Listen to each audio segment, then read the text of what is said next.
Sometimes history doesn't shout, it whispers. Not in books or chronicles, but in symbols carved on old buildings, in patterns on rings, in the mysterious gaze of someone who seems to know a little more. And the more we search, the stronger the feeling becomes that beyond the obvious lies another hidden world, a world of brotherhoods, oaths, and silence. I am not a historian. I am a guide, just a voice that helps you drift to sleep, and along the way, learn a little more about the world, its legends, myths, and forgotten secrets. Every night together, we wander through the corridors of the past.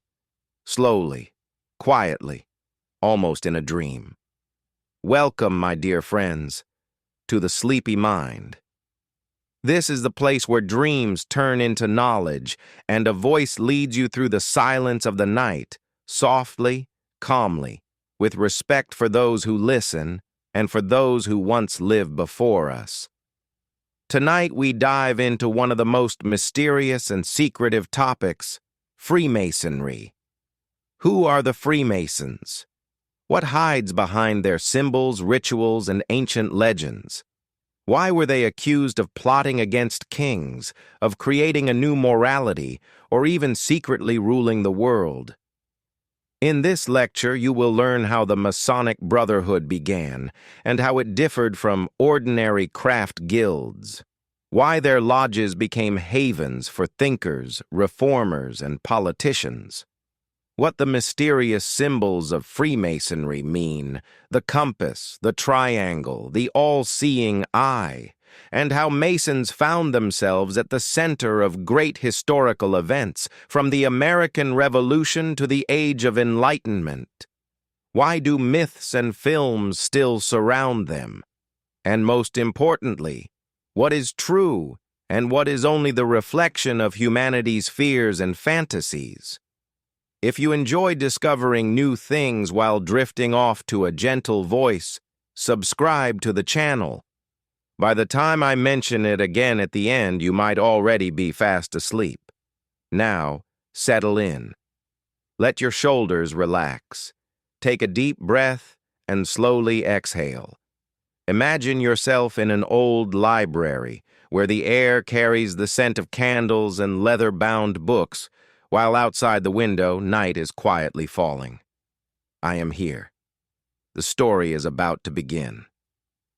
At times, Freemasons seem like pure invention, a beautiful, ancient, and tangled story, but still just a story. An order everyone has heard of, yet no one truly understands.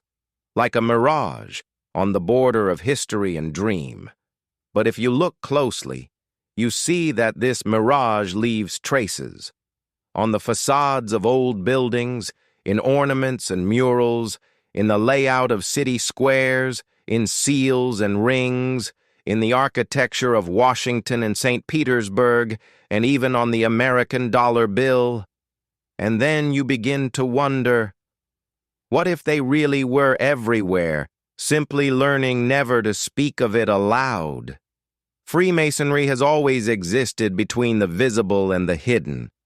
It has no single sacred text as a religion would, no universal charter as political parties do, but it has countless legends, and none of them exist without meaning. One of the oldest is the story of Hiram Abiff, the master builder of Solomon's temple. It is said that he knew the true name of God, the sacred word that could open the gates of power and truth. 3 apprentices, eager to possess this knowledge, demanded it from him. When he refused, they killed him and hid his body. Later, the other masters found and buried him with honor. Since then, the temple has become a symbol of silence, sacrifice, and loyalty. Even today, Masonic ritual reenacts this scene in every initiation. Another legend takes us to the 18th century, to the court of Catherine the Great. Rumors spread that one of her palaces, built in Tsarskoye Selo, had been designed according to Masonic principles.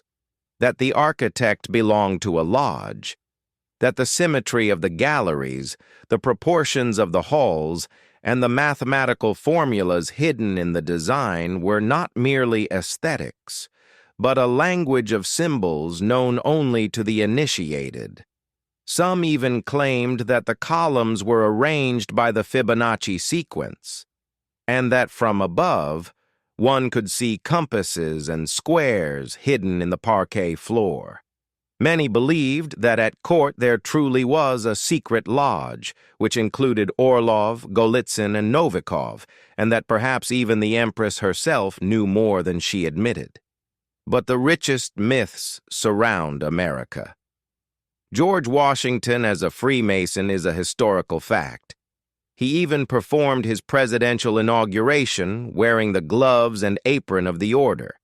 Some say that the plan of Washington, D.C. was laid out in the shape of a pentagram, that the great obelisk built in his honor echoes both ancient Egyptian and Masonic forms, that the Declaration of Independence was shaped not only by Enlightenment ideals, but also by Masonic ones: liberty, equality, and reason.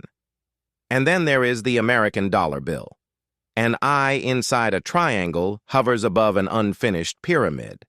To many, it is the Masonic all-seeing eye, watching over the world and guiding it forward.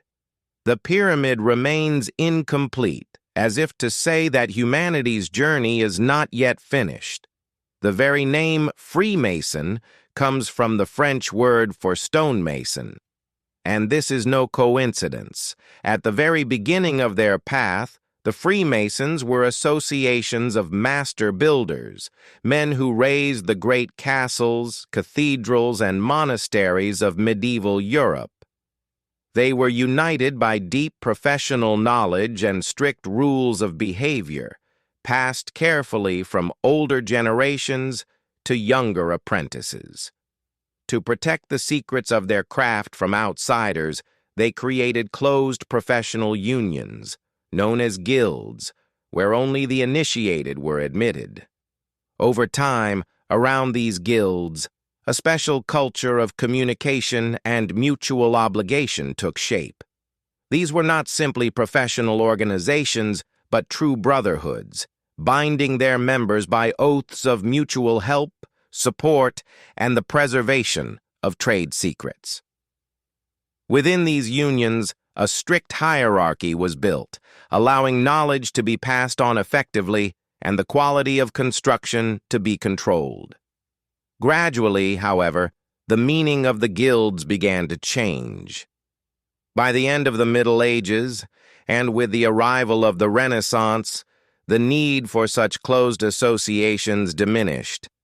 The great secrets of construction were no longer as tightly guarded, and the guilds slowly transformed.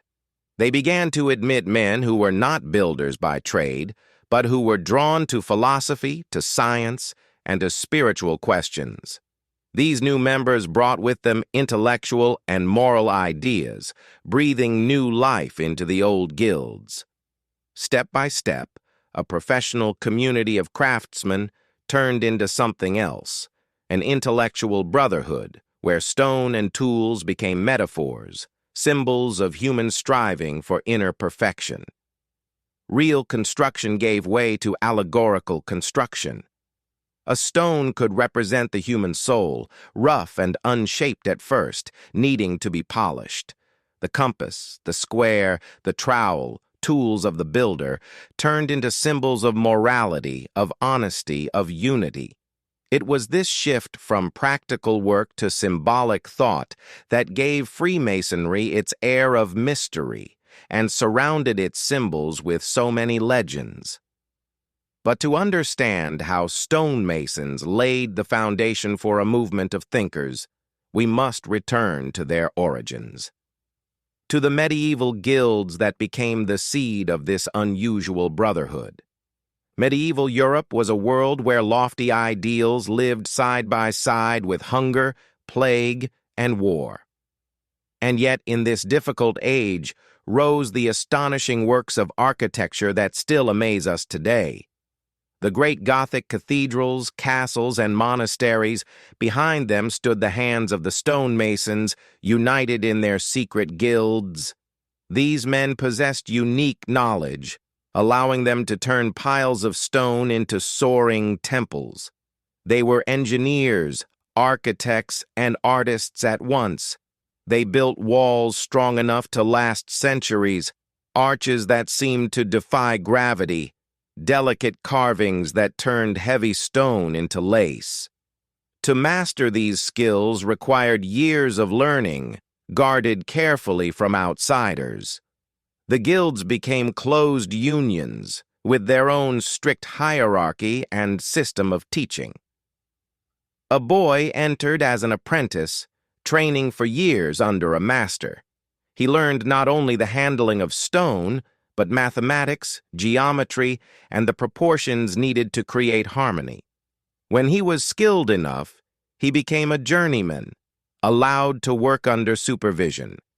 Only after proving his knowledge in special tests could he rise to the level of master, capable of leading great projects. This long training was not only tradition, but necessity. The craft of the stonemason contained secrets that made it possible to build structures which could withstand centuries without collapsing.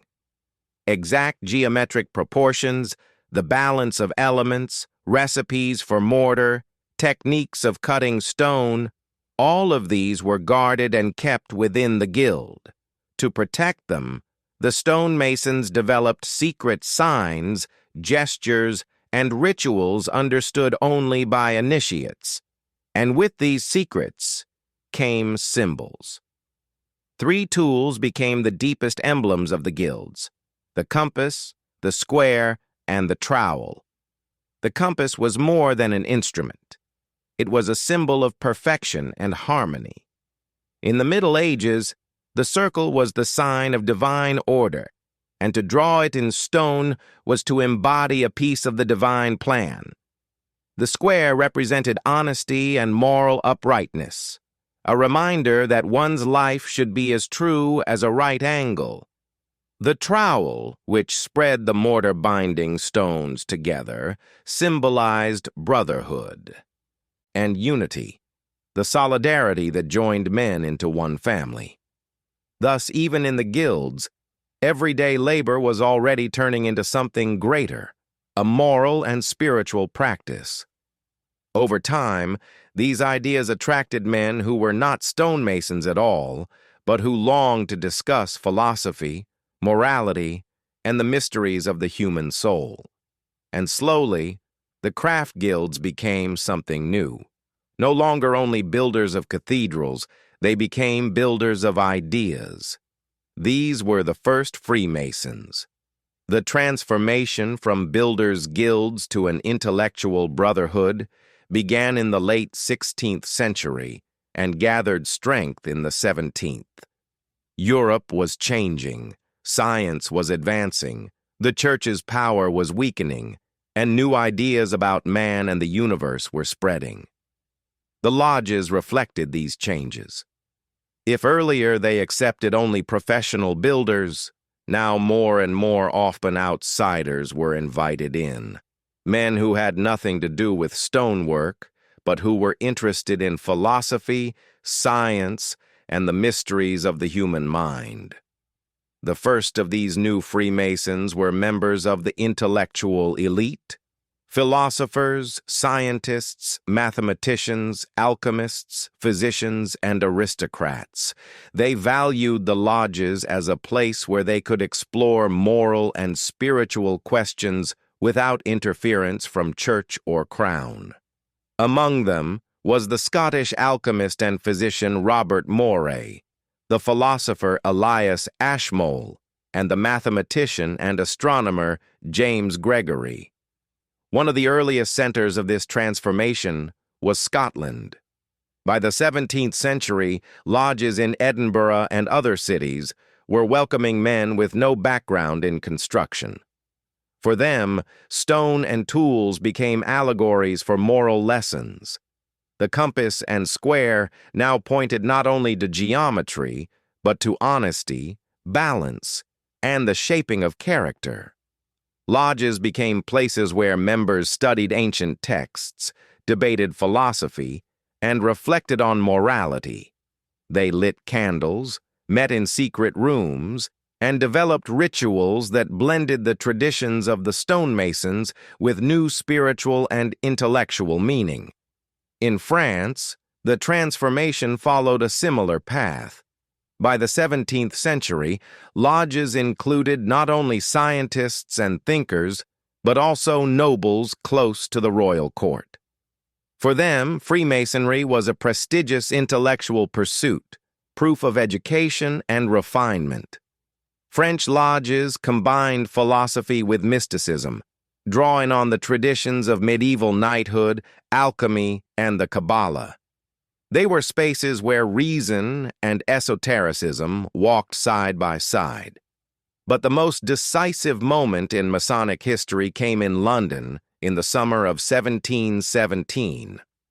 On June 24th, the day of St. John the Baptist, representatives of 4 independent lodges met at a tavern called the Goose and Gridiron.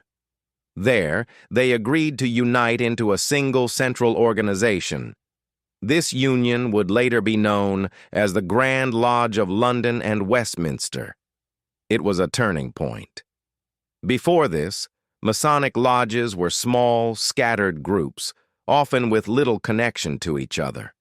Now they became a unified body with common rules, rituals, and a central authority. The first Grand Master elected was Anthony Sayer, an ordinary man, respected but not powerful. Yet only a few years later, the position was taken by the Duke of Montague, a man of influence at court. From then on, aristocrats and intellectuals alike filled the ranks of the fraternity, giving it prestige and visibility. The Grand Lodge of London also introduced structure. It formalized the famous 3-degree system of initiation: apprentice, fellowcraft, and master mason. Each stage had its own ritual, with moral lessons and symbolic acts designed to shape character and encourage reflection. It was not only a ceremony, but a journey of spiritual growth. In 1723, the Grand Lodge published the first Masonic Constitution, written by James Anderson, a Scottish minister and lodge member. This book laid out the rules, philosophy, and traditions of Freemasonry. It became the foundation for lodges across Europe and beyond. Thanks to this structure, the Grand Lodge quickly gained respect not only in England, but across borders. Freemasonry spread to France, Germany, the Netherlands, and soon even to North America. From this moment, Freemasonry ceased to be a handful of scattered groups.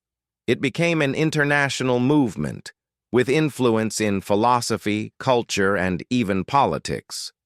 And above all, it became what it is remembered as today, a brotherhood built not of stone, but of ideas.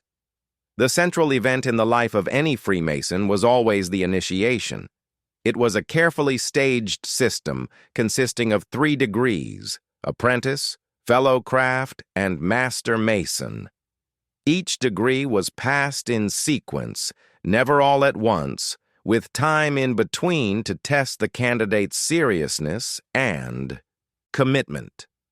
The initiation into the first degree, that of apprentice, took place in a specially prepared lodge room. The candidate entered blindfolded, with part of his chest bare. This symbolized spiritual blindness, ignorance, and openness before the brotherhood. He was asked questions about his intentions. Was he ready to live by the moral laws of the fraternity, to keep its secrets, and to work constantly on self-improvement? After his answers, he placed his hand on a sacred text, often the Bible, but in some lodges another book that held meaning for him, and took an oath of loyalty. Only then was the blindfold removed. At that moment he saw, for the first time, the lodge room, and the faces of his new brothers.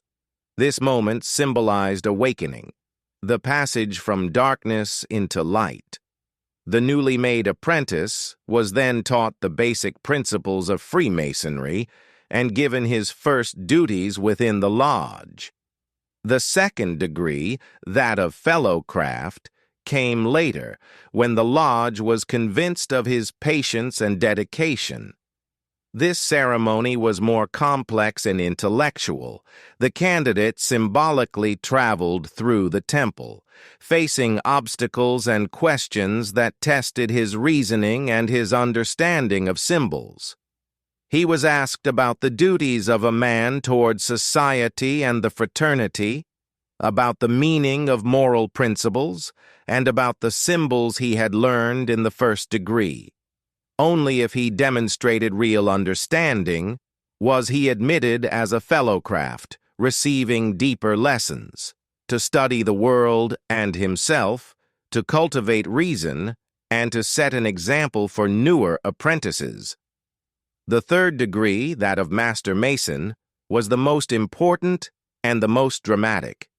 It was a ritual play, performed with the candidate as its central figure.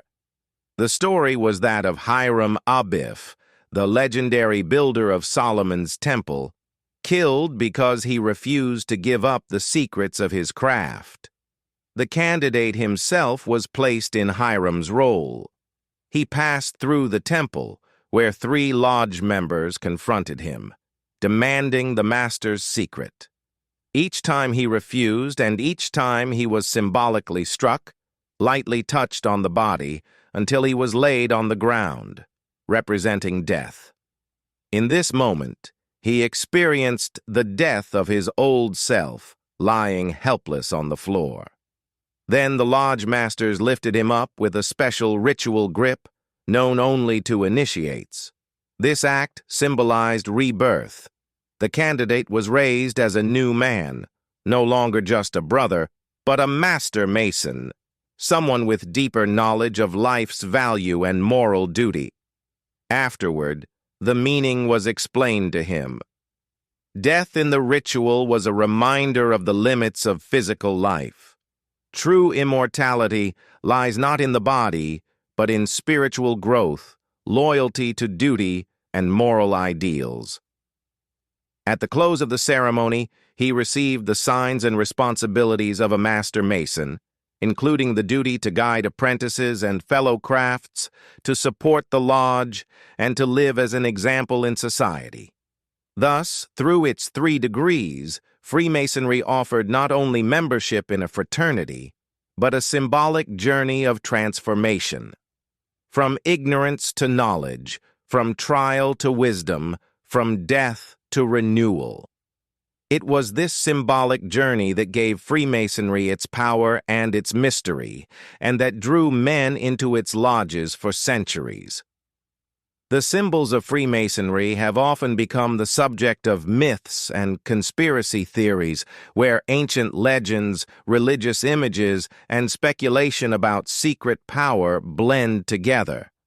But behind each symbol lies a clear history and a deeper meaning, one often more fascinating than the myths themselves. One of the most famous is the all-seeing eye, also called the Eye of Providence. It is shown as an eye inside a triangle, surrounded by rays of light. Today many see it as mystical, even frightening, but its roots go far back. In ancient Egypt, there was the Eye of Horus, a sign of divine protection and wisdom. Later, in medieval and Renaissance Christian art, the eye appeared as a symbol of God's watchfulness, observing human deeds. The Freemasons adopted this Christian interpretation, giving it a moral sense, a reminder that the actions of every Mason are always under higher observation, and that each man bears responsibility for his choices. Another important symbol central to many lodges is the black and white checkered floor. This design, with alternating squares of light and dark, comes from ancient ideas of the world as a battlefield of opposites, good and evil, light and shadow. For Freemasons, it became even more. The checkered floor symbolizes life itself, a constant series of choices. Each decision tips the balance one way or the other. A Mason standing on such a floor during ceremony is reminded that every step in life carries moral weight and that he must choose carefully, knowing the consequences will follow. Equally important are the two pillars, Boaz and Jachin, taken from the biblical description of Solomon's temple. According to Scripture, these pillars stood at the entrance of the temple, representing strength and stability. In Masonic tradition, they gained deeper meaning. Boaz, the left-hand pillar, represents physical endurance, the ability to withstand life's hardships. Jachin, the right-hand pillar, represents wisdom and inner growth, the striving for knowledge and balance. Together, they remind Masons that a good life requires both strength and wisdom, both the material and the spiritual. And then there is perhaps the most recognized symbol of all, the pyramid, often shown with the all-seeing eye above it. Many link it to Egypt and occult practices, but in Masonry its meaning is different. The pyramid is an allegory of human development. Its broad base represents the beginning of the journey, when man is absorbed in the material and the earthly. As it narrows upward, it symbolizes purification, the gradual climb toward moral and intellectual enlightenment. At the top is the eye, reaching the highest state, where one sees with clarity, wisdom, and inner light. The image of the pyramid with the eye became widely known thanks to its use on the Great Seal of the United States in 1782, and later on the dollar bill. Though not created by the Masons alone, many of the designers were Freemasons, which is why the symbol has long been linked with the fraternity. For the public, it became the most recognizable sign of Masonic tradition. Thus, each symbol, the eye, the checkered floor, the twin pillars, the pyramid, was not meant as a mark of secret power. Instead, each was a lesson, a reminder of moral duty, human limitation, and the search for wisdom. Over the centuries, however, their mystery gave rise to stories of conspiracy and fear. But at the heart of Freemasonry, the symbols were meant to inspire reflection, not fear. From its earliest days, Freemasonry attracted suspicion. Its secrecy, its rituals behind closed doors, and its unusual symbols gave rise to doubts and fears. For outsiders, any closed society was mysterious, even threatening. In the 18th century, when Freemasonry spread rapidly across Europe, rumors quickly followed. The Catholic Church became its first and most powerful opponent. In 1738, Pope Clement XII issued a decree declaring Freemasonry heretical.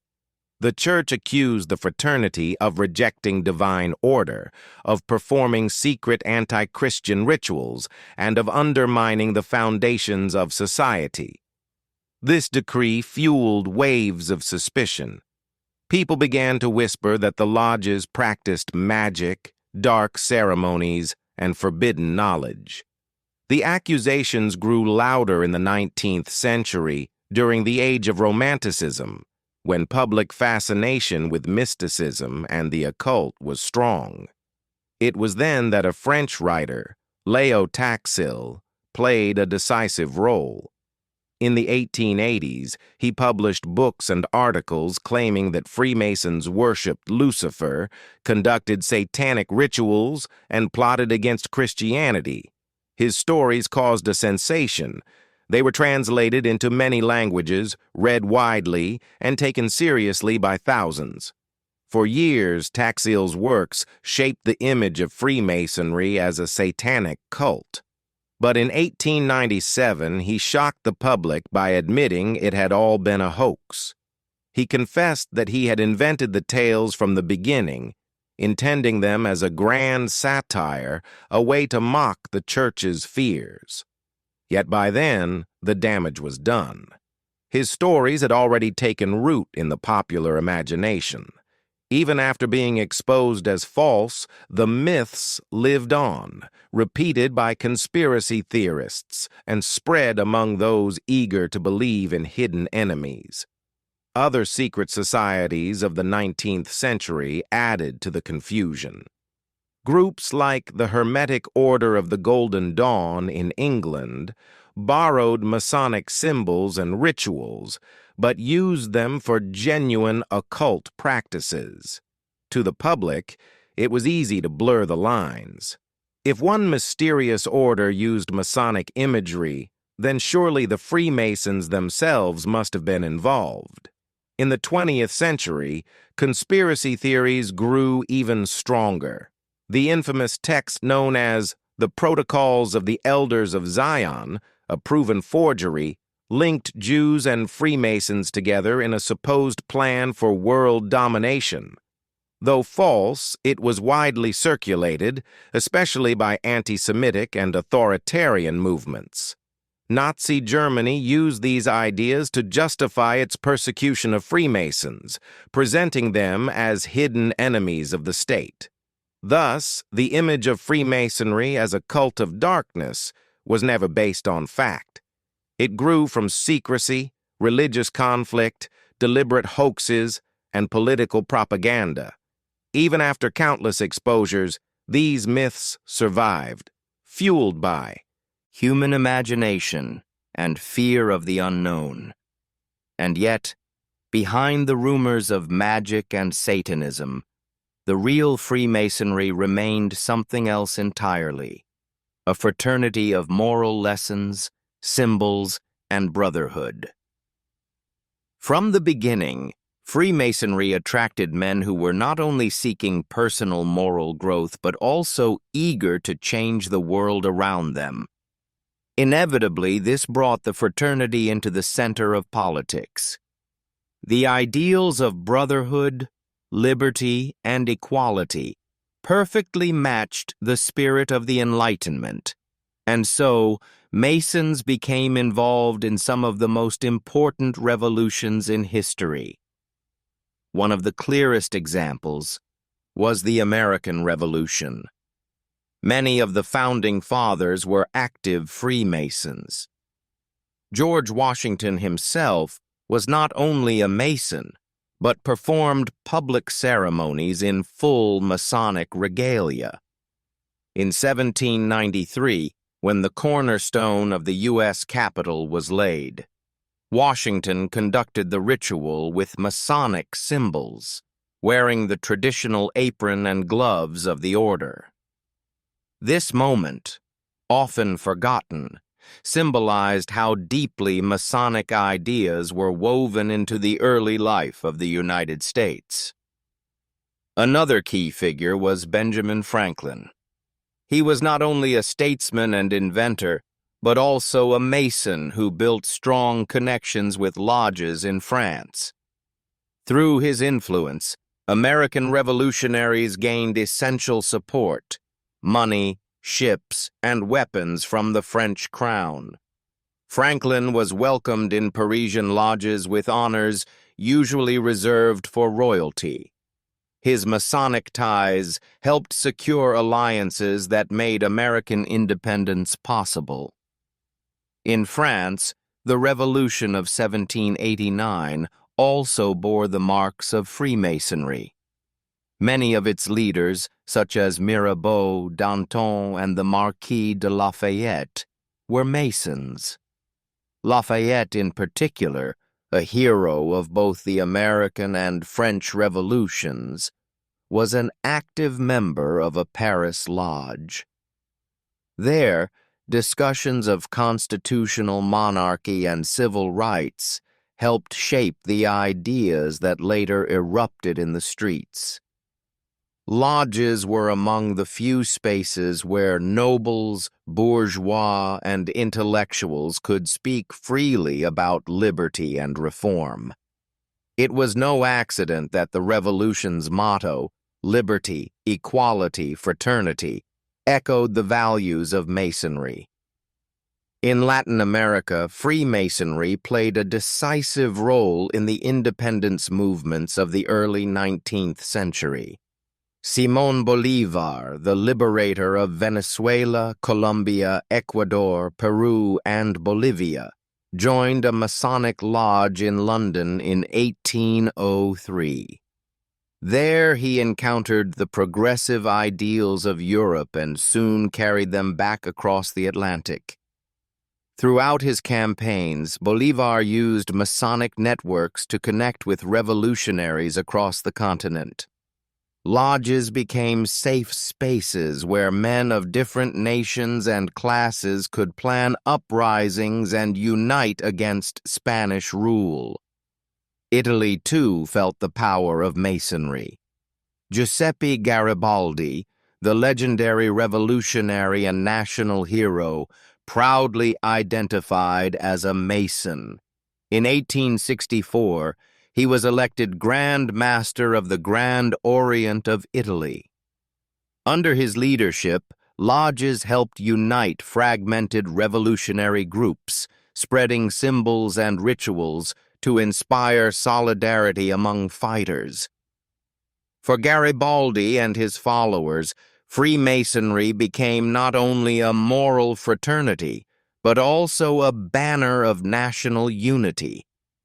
Even in Britain, Freemasonry influenced society.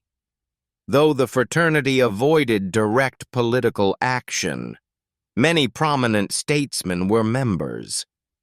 In the 19th century, lodges supported education, charity, and social reform, founding schools and orphanages. Later, even Winston Churchill was initiated as a Mason in 1901, though he was not deeply active. His membership, however, symbolized the prestige Masonry held among Britain's elite.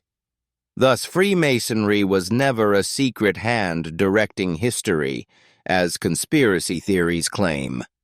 Instead, it was a platform, a place where powerful ideas could circulate freely, where men could speak without fear of censorship, and where ideals of equality and brotherhood could inspire real action. From the American Revolution to the liberation of Latin America, from the French Revolution to the unification of Italy, Masons played their part in reshaping the modern world. Perhaps no secret society in history has been the target of so many conspiracy theories as the Freemasons. From their earliest days, they found themselves accused of incredible schemes, controlling revolutions, steering governments, even plotting the creation of a single world order. The first major wave of suspicion came after the French Revolution. In late 18th century Europe, people were stunned by the sudden collapse of monarchy and the radical changes that followed. Many found it easier to believe that such upheaval could only have been caused by a hidden power. One of the most influential voices was the French writer Augustin Barruel. In his book, Memoirs Illustrating the History of Jacobinism, he argued that the revolution was the result of a deliberate conspiracy involving Freemasons, Enlightenment philosophers, and Jacobins. According to Barruel, the lodges had carefully prepared revolutionary ideas to destroy both church and crown. His book became a bestseller, spreading across Europe and fixing the image of Freemasons as shadowy conspirators. The next major blow came in the late 19th century with the infamous hoax by Leo Taxil. Having returned to Catholicism after years of opposing the Church, Taxil decided to discredit Freemasonry by presenting it as a satanic cult. He claimed that a secret organization called the Palladium controlled all the lodges of the world and worshipped Lucifer. His books and lectures were sensational, printed in huge numbers, and widely believed. For years, Many took his stories as fact. Only in 1897 did Taxil publicly confess that it had all been fabricated, a massive joke at the expense of the church and its fears. Yet by then, the damage was irreversible. The myths had already sunk deep into public imagination. In the early 20th century, a new forgery gave conspiracy theories fresh power: the Protocols of the Elders of Zion. This fake document described a supposed secret plan for world domination, linking Jews and Freemasons in a grand conspiracy. Though quickly exposed as false, by 1921 it was proven to be a forgery. The protocols spread widely. Anti-Semitic movements embraced it, and Nazi propaganda used it to justify persecution, portraying Masons alongside Jews as enemies of the state. The idea of a single world government of Freemasons ignored reality. In truth, lodges were always independent, with no central authority ruling them all. At times, they even argued and split with one another over different philosophies and interests. The fantasy of a unified Masonic empire guiding world events was entirely imaginary. The belief that Freemasons controlled every revolution was also exaggerated. It is true that many revolutionaries were Masons, but the lodges themselves did not organize or direct the revolts. They were more like intellectual clubs, places where new ideas could be exchanged without censorship. Within the lodges, there were both radicals and conservatives, sometimes even bitter enemies. During the French Revolution, Masons could be found on both sides, among supporters of constitutional monarchy and among the most radical Republicans. So why did conspiracy theories flourish? The answer is simple. People prefer to explain chaos through a single hidden cause rather than admit that history is often random, messy, and unpredictable. A secret society with rituals and symbols was the perfect scapegoat. And so, in times of crisis, Freemasonry became a convenient vessel for people's fears. In Russia, the story of Freemasonry followed its own path. Unlike in Western Europe, Russian lodges never attempted to form secret governments or lead mass uprisings. Instead, they were closely connected to intellectual circles and often included men from the highest levels of society. Their role was less revolutionary and more cultural, focusing on moral and spiritual improvement. Freemasonry first appeared in Russia during the reign of Peter the Great, but it flourished later, under Catherine the Great in the second half of the 18th century. Catherine herself never joined a lodge, and sometimes looked at them with suspicion, but many of her closest advisors and nobles were Masons. Among them was Prince Alexander Golitsyn, who held important state positions and enjoyed the Empress's trust. Through the lodges, men like Golitsyn promoted Enlightenment ideas, philanthropy, and education. One of the most influential Russian Masons was the publisher and philanthropist Nikolai Novikov. A devoted advocate of Enlightenment values, Novikov opened printing houses and libraries, publishing works of French philosophers and modern science. Thanks to him, books on natural sciences, economics, and philosophy became available across Russia. At first, Catherine welcomed these efforts as a way to spread knowledge. But as the ideas of liberty and reform spread more quickly than she expected, she grew alarmed. In 1792, Novikov was arrested, his printing press shut down, and Masonic activities placed under surveillance. The situation became harsher under Emperor Paul I. Suspicious by nature, and fearing the spread of revolutionary ideas from France, Paul saw any secret society as a threat to his power. In 1798, he issued a complete ban on Freemasonry in Russia. Lodges were dissolved, and members were forced to renounce their ties publicly. Those who resisted faced punishment, exile, or loss of property. The repression was real and severe. Officials lost their posts, publishing.